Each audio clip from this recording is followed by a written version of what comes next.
Presumptive Democratic presidential nominee Joe Biden and Democratic leaders on Capitol Hill are quickly shutting down calls to defund police departments as the party grapples with how to respond to demands for reforms in the wake of George Floyd's death.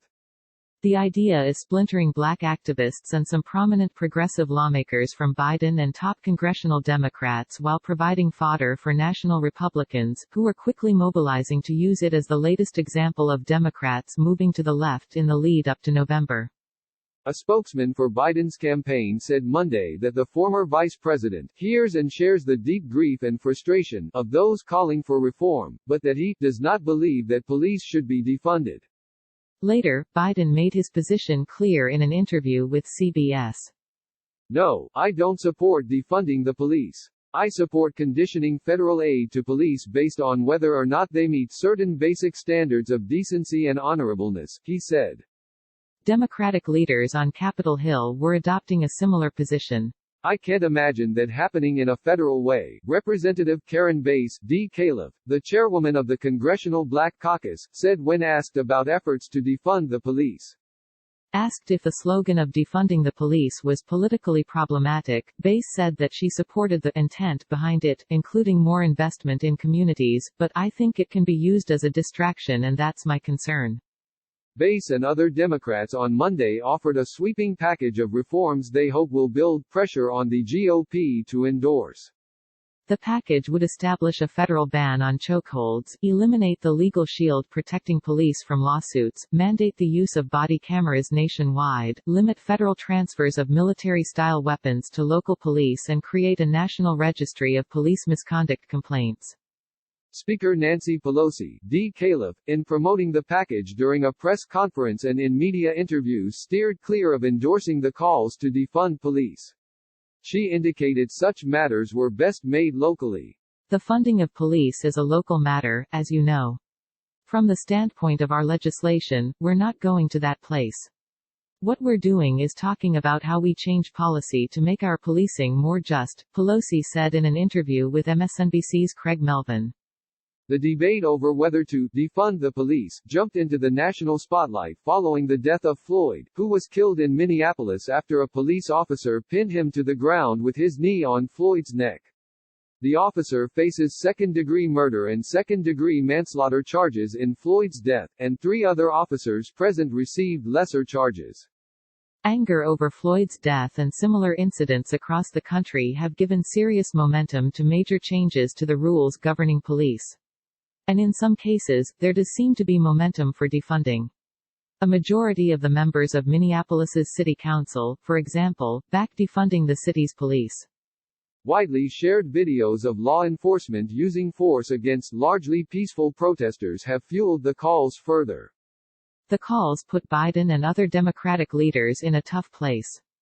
There is considerable support on the left for defunding police, but other Democrats worry the issue would turn off swing voters and cost Biden and Democratic Senate candidates votes in key states and races.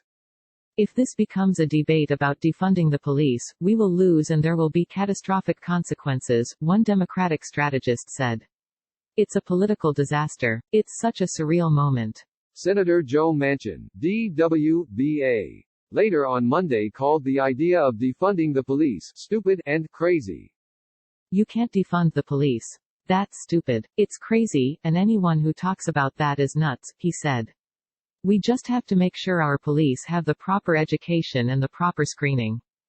Biden's campaign spoke relatively quickly in opposing calls to defund police, and his position was given cover by Democrats such as Pelosi. The White House and Trump's campaign already have seized on the issue to cast Biden as far to the left. Sleepy Joe Biden and the radical left Democrats want to defund the police. I want great and well-paid law enforcement. I want law and order. Trump tweeted Sunday. Both the House and Senate GOP campaign arms knocked Democrats on Monday, characterizing the defund the police debate as a new purity test for congressional candidates. We're already seeing outlandish calls, defund the police or abolish the police, take root within the left-wing leadership class, Senate Majority Leader Mitch McConnell, R.K., said on Monday. House Minority Leader Kevin McCarthy, R. Califf. thanked police officers in a tweet on Monday as Democrats were unveiling their bill, adding, "Democrats want to defund you, but Republicans will never turn our backs on you." Progressive Democrats talking about the broad issue of defunding police aren't saying that all police departments should be cut to nothing. Representative Ilhan Omar D-Min, has argued that Minneapolis's police should be disbanded, while Senator Bernie Sanders IVT, has called for federal funds to be stripped from any police department that has violated the civil rights of the citizens they serve.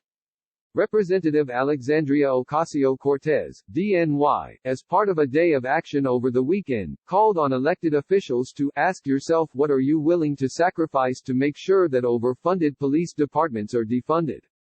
Democratic strategist Christy Setzer said Democrats need to embrace the concepts, not the slogan.